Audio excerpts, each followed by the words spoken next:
TJ Brown versus Charles Rosa. We got minus 240 on downtown TJ Brown and plus 195 the return on Charles Rosa. Now, Rosa taking this fight on super short notice. And if I'm not mistaken, he actually hopped on the plane from Florida on Wednesday morning to make the flight over to Las Vegas.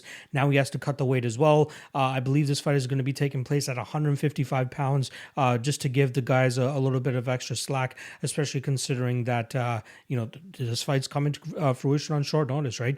Gabriel Benitez was forced to pull out earlier this week, who I actually had a bet on. I did like him in this spot, but now TJ Brown is the massive favorite here at minus 240 over Charles Rosa, mainly because Charles Rosa has a very poor takedown defense game, and I feel like if TJ Brown can go out there and pursue those takedowns, he will more than likely get his hand raised in this spot. However, Charles Rosa is a little bit of a menace off of his back, right? Sometimes he's too comfortable, which leads him to lose these fights, especially with getting controlled for the majority of the rounds. But he is kind of offensive off of his back, and TJ Brown is going to have to be very mindful of how he implements his top control, because if he gets caught slacking a little bit, he could definitely get submitted here by a guy in Charles Rosa. But I don't have much confidence on either side here. I'm not paying heavy chalk on TJ Brown. I'm not paying this dog money on Charles Rosa. The only thing I would consider putting money on here is if they give us a very good line, like a plus 600,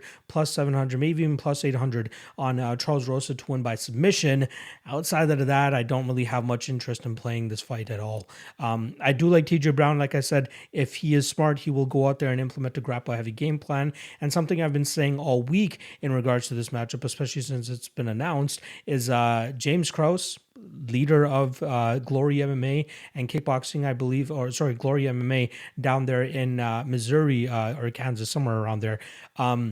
Head coach of also Derek Minner, who won his first ever decision victory in 6 years. That's a total of 20 fights.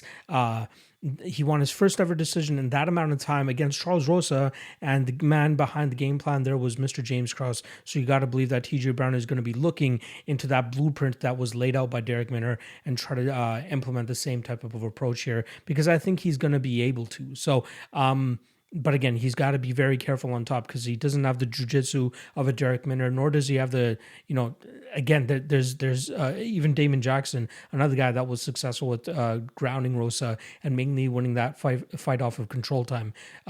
TJ Brown is probably on the lower end compared to those guys, but I still think it's something that he can get done here. So I'm not tying myself too much to TJ Brown in this spot, but he should be able to land takedowns and get some decent control time here.